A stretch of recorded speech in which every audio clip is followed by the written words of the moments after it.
Just a couple years ago, Time magazine did a story right there, why we should teach the Bible in public schools, but very, very carefully.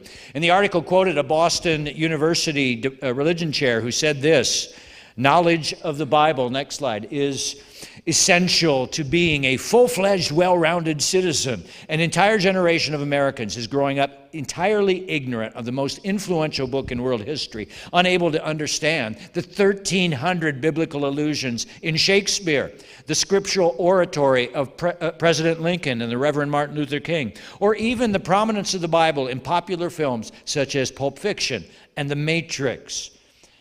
Now, Time magazine is not advocating that the Bible be taught in schools the way we teach it in church as authoritative scripture. That's not their job. They don't have to do that.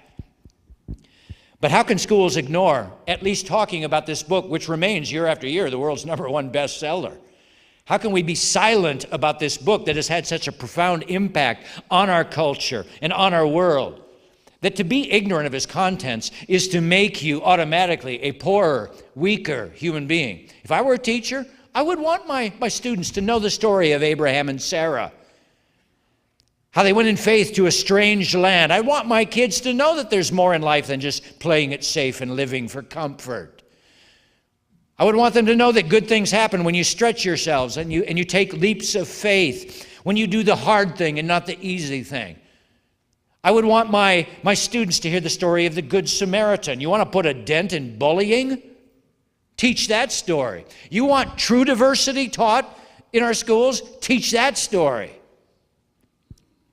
I'd want them to hear the story of David and Goliath. Talk about your self-esteem booster. Here's David, the runt of the litter.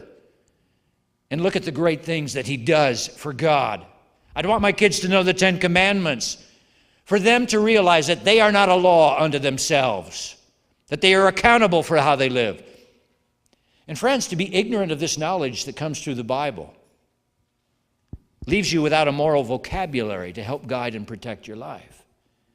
But sadly, this ignorance does not stop at the doors of the church. Sadly, it permeates even the evangelical churches today. And evangelicals are known as being the ones who are Bible-believing.